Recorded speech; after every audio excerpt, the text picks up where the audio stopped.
Hello दोस्तों, मैं प्रकाश अग्रवाल आपका स्वागत करता हूं बाजार सूत्रा की इस वीडियो में। तो पिछले वीडियो में हमने जाना कि मार्केट क्या होता है, शेयर्स क्या होते हैं, शेयर्स पब्लिक कैसे होते हैं और क्या प्रोसेस होती है। NSE national stock exchange, BSE Bombay stock exchange, SEBI securities and exchange board of India, brokers, इनके बारे में जाना। और अपन ने जाना कि स्टॉक मार्केट होने के फ़ायदे क्या क्या है। तो मैं आशा करता हूँ कि आपने ये सब अच्छे से समझ लिया होगा। अगर कोई भी डाउट है तो आप मैसेज कर सकते हैं मुझे या कमेंट कर सकते हैं। तो आज हम जानेंगे इसके आगे कि जैसे कि अपन देखते हैं कोई फाइनेंशियल, जैसे मार्केट में बहुत टाइम से इन्वेस्ट कर रहे हैं जो लोग, और जो फाइनेंस की दुनिया से जुड़े हुए हैं वो बहुत सारे टेक्निकल टर्म्स की बातें करते हैं। मतलब कि वो बात ही ऐसी भाषा में करते हैं जो नॉर्मल लोगों की तो समझ में ही नहीं आती। तो वो क्या होती है कि फाइनेंस वर्ड टर्मिनोलॉजी होती है। आज अपन इसके कुछ बेसिक वर्ड्स जानेंगे। बेसिक वर्ड्स छोटे छोटे हैं, ज़्यादा मुश्किल नहीं है। तो अपन 4-5 के बारे में ही जानेंगे, जिससे कि अपन को भी थोड़ा बहुत पता हो जाए कि हाँ, नेक्स्ट टाइम अगर वो बात कर रहे हैं या अपन कोई रिपोर्ट देखें तो अपने समझ में आए कि वो बात किस बारे में कर रहे हैं। तो अपन जानेंगे एक तो बिड, एक आस्क, एक स्प्रेड, एक बुल मार्केट और बियर मार्केट के बारे में। बस 5 नॉर्मल वर्ड, और धीरे धीरे वर्ड्स बताएंगे। अभी स्टार्टिंग के लिए सिर्फ 5 वर्ड। तो बिड, BID, बिड का मतलब क्या होता है। अब बिड और आस्क ये साथ में काम करते हैं। तो बिड का मतलब जैसे कि अपन कहीं पे भी देखते हैं कि जो खरीदार होता है, जो खरीदने वाला होता है, वो ज़्यादा से ज़्यादा कितने रुपए उस चीज़ के लिए दे रहा है कि हाँ इतने रुपए में मैं खरीद लूँगा, वो जो प्राइस होती है वो बिड होती है। जैसे कि ऑक्शन में जाते हैं तो लोग बिडिंग करते हैं, मतलब वो अपनी हाईएस्ट प्राइस बताते हैं जिस पे वो खरीद सकते हैं। आस्क क्या होता है, ASK, आस्क प्राइस वो प्राइस होती है जो सेलर है, जो बेचने वाला है, वो मांगता है कि मैं कम से कम इतने रुपए तो इस चीज़ के लूँगा ही, इस चीज़ के बिना तो मैं नहीं जाने दूंगा, इतने रुपए लेके ही मानूंगा। अब जैसे कि इसका एग्जाम्पल ले लेते हैं। तो जैसे कुछ भी मान लीजिए कोई फ़ोन है, ठीक है। तो फ़ोन, अब आपने कहा कि फ़ोन के मैं इस फ़ोन के रुपए 10,000 रुपये दे सकता हूँ, ठीक है। 10,000 रुपये आपकी क्या होगी, बिड प्राइस होगी। आपने बिड लगाई, आपने बोली लगाई है 10,000 रुपये की। सेलर क्या बोल रहा है कि मैं 11,000 लूँगा। तो ये 11,000 क्या होगी, ये होगी उसकी आस्क प्राइस। इतने के लिए वो पूछ रहा है, इससे कम के लिए वो नहीं मानेगा। तो ये बिड और आस्क का कॉन्सेप्ट आ गया समझ में, जो कि ऑक्शन में अपन देखते हैं हमेशा। नॉर्मली नेगोशिएट करते हैं तो बिड और आस्क का कॉन्सेप्ट आता ही है। अब जो बिड और आस्क की प्राइस का जो डिफरेंस आता है बीच में, वो आता है स्प्रेड, वो कहलाता है स्प्रेड। स्प्रेड क्या हो गया, ask price minus bid price, ठीक है, या bid price minus ask price, उसका मॉड्यूलस हो जाएगा। मतलब जो भी वो प्राइस का डिफरेंस रहेगा वो क्या हो जाएगा, अपना स्प्रेड, ठीक है। अब अपन जानेंगे बुल मार्केट और बियर मार्केट के बारे में।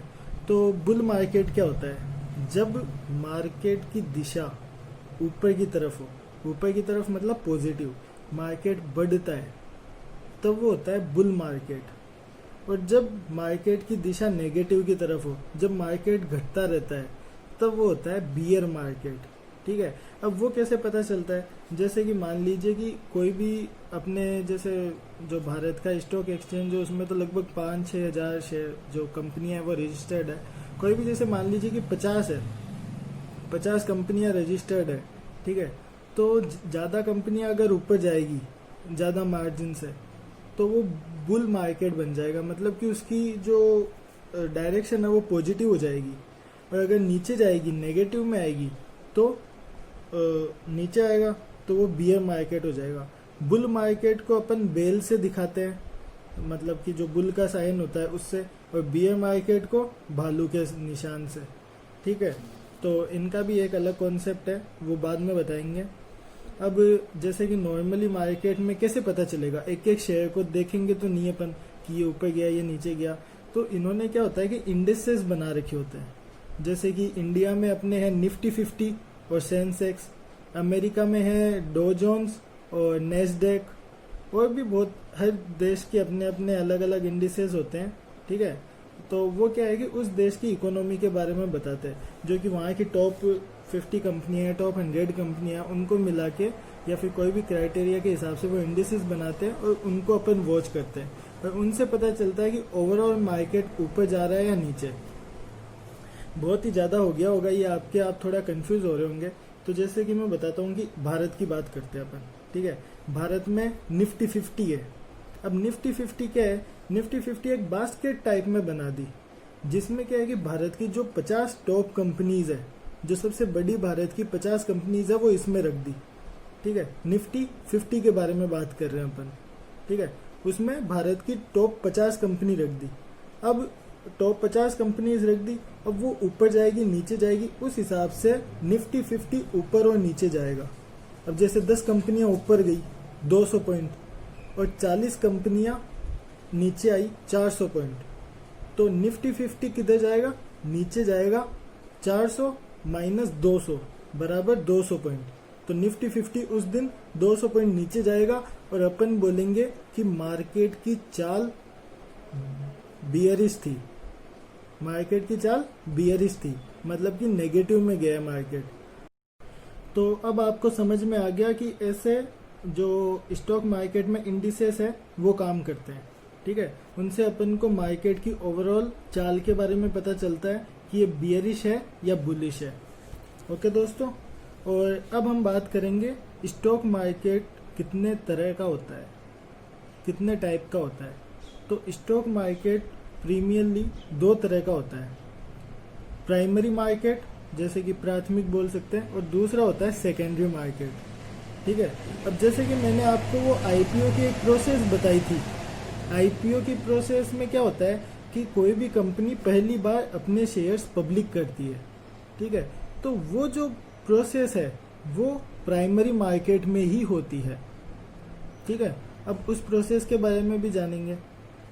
वो प्रोसेस 2 तरीके से कर सकती है कंपनी। जैसे अपने शेयर पब्लिक करने हो, जैसे कि आपने एक कंपनी खोली, ठीक है, उसने रेवेन्यू जैसे फर्स्ट ईयर में जनरेट कर दिया 1 करोड़ रुपए, ठीक है। फिर आपको एक्सपेंड करनी है, तो आप उसको पब्लिक कर रहे हो, तो आप बोलोगे कि यार मैं 1 करोड़ शेयर ही निकालूंगा 1-1 रुपए के हिसाब से, ठीक है। 1 करोड़ शेयर 1-1 रुपए के हिसाब से निकाल दिया आपने, तो उसकी वैल्यूएशन हो गई कंपनी की 1 करोड़ रुपए, ठीक है। ये आगे बात समझ में। तो अब उसको आप पब्लिक में कैसे बांटोगे? 2 तरीके से बांट सकते हो। पहला प्राइवेटली और दूसरा पब्लिकली। प्राइवेटली क्या होता है कि जैसे आपने 100-200 जनों को, अपने जानकारी वालों को बुलाया और कहा कि भाई साहब ये प्राइस है, ये रेट है, अब आपको जितना जितना खरीदना आप खरीद सकते हो, ठीक है। तो ये हो गया प्राइवेटली। और पब्लिकली क्या हो गया कि आप एनएसई के पास गए, बीएसई के पास गए, किसी ब्रोकर के पास गए और उनको बोला कि भाई साहब ये मेरी कंपनी है और ऐसे पब्लिक करना है, तो पूरी पब्लिक के बीच में वो शेयर क्या होंगे? अवेलेबल रहेंगे कि वो सारी पब्लिक खरीद सकती है। और प्राइवेटली में एक कंडीशन होती है कि 200 जनों से कम लोगों के बीच में ही वो शेयरिंग का डिस्ट्रीब्यूशन होना चाहिए। अगर 200 से ज़्यादा के बीच में, 200 से ज़्यादा लोगों के बीच में उसका डिस्ट्रीब्यूशन होता है, तो वो पब्लिक क्लास में ही आ जाती है। अब जो मैंने आपको 1 रुपये बताई, ये तो इसकी फेस वैल्यू हो जाएगी, पर मार्केट में आप कितना बेचोगे, कितने में वो एक शेयर बेचोगे, तो वो तो इसकी सप्लाई और डिमांड पे करेगी। अब जैसे जैसे डिमांड बढ़ेगी शेयर की, वैसे वैसे उसकी रेट बढ़ती जाएगी। तो इसको भी डिटरमाइन करने के 2 तरीके हैं, एक फिक्स्ड प्राइस और दूसरा बुक बिल्डिंग। तो फिक्स्ड प्राइस में क्या होता है कि जैसे कि आपकी कंपनी है, तो आपके पास एक फाइनेंशियल एडवाइजर्स की या फाइनेंशियल एनालिस्ट्स की एक टीम होगी, जो कि आपके सारे फाइनेंशियल अफेयर संभालती है, जैसे कि सीए हो गए, चार्टर्ड अकाउंटेंट्स हो गए, फाइनेंशियल जो इन्वेस्टर बैंकर कहते हैं वो हो गए। तो वो टीम होगी आपके पास जो कि आपके सारे वो मामले संभालती है। तो वो एनालिसिस करेगी और वो डिसाइड करेगी एक प्राइस कि हाँ इतने रुपए मिल जाए तो ठीक है, अपना शेयर सही है। तो या तो वो ऐसे प्रोस्पेक्टस में लिख देगी कि हाँ भाई ब्रोशर में इतने रुपए हैं, आपको खरीदना है तो खरीदो, नहीं तो कोई दिक्कत नहीं है, और खरीदने वाले मिल जाएंगे, हमारी कंपनी के एक शेयर की प्राइस यही है। और दूसरा क्या होता है? Book building. बुक बिल्डिंग में क्या होता है कि जब एनालिस्ट और जो फाइनेंशियल एडवाइजर्स है वो पता नहीं लगा पाते, तो वो क्या कहते हैं कि एक छोटे से जो शेयर का पोर्शन है वो मार्केट में रख देते हैं कि अब देखते हैं कि कितने लोग खरीदने वाले मिलते हैं। अब जितने लोग खरीदने वाले होंगे उतनी रेट ऊपर जाती जाएगी। क्यों? क्योंकि उसकी डिमांड बढ़ रही है। डिमांड बढ़ेगी तो रेट ऊपर जाएगी, और जितना रेट ऊपर जाएगी फिर लास्ट में जहाँ तक डिमांड खत्म हो जाएगी या फिर जहाँ पे सब कुछ ऐसे हो जाएगा शांत, वहाँ पे वो वाली प्राइस शेयर की रख देंगे। तो उसको कहते हैं बुक बिल्डिंग। ठीक है। अब इसमें दूसरा मार्केट आता है सेकेंडरी मार्केट। सेकेंडरी मार्केट क्या होता है? जो अपना नॉर्मल स्टॉक मार्केट जिसमें अपन ट्रेड करते हैं, या फिर जिसको बोलते हैं ऑक्शन मार्केट, जिसमें बाइंग और सेलिंग दोनों होती है। अब प्राइमरी मार्केट में तो क्या हुआ, खाली कंपनियों ने शेयर बेच दिए और लोगों ने खरीद लिए, उसके बाद में उसका कोई काम नहीं है। सेकेंडरी मार्केट में वो जो खरीदे हुए शेयर है उनको वापस बेच सकते हैं, दूसरे खरीद सकते हैं, और जो सारी प्रोसेस होती है स्टॉक मार्केट की वो सेकेंडरी मार्केट या इस ऑक्शन मार्केट में ही होती है। अब इसमें भी ट्रेडिंग करने के दो तरीके हैं, मतलब कि जैसे ऑपरेट करने के मान लीजिए, एक तो आता है OTC ओवर द काउंटर, और एक आता है ETM एक्सचेंज ट्रेडेड मार्केट। ठीक है। तो OTC क्या हो गया?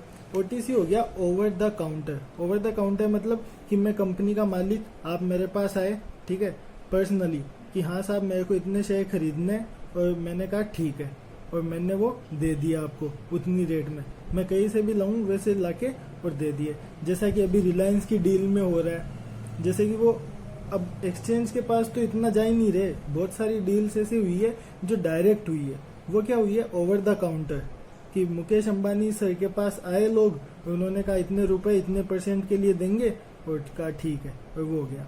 एक्सचेंज ट्रेडेड मार्केट में क्या होता है कि वो रेगुलेट करती है, सेबी और NSE, BSE, सेबी, ये सब के सब उसमें इंक्लूडेड रहते हैं, और वो करते हैं एक्सचेंज ट्रेडेड मार्केट, कि वहाँ से एक्सचेंज से ट्रेड होता है।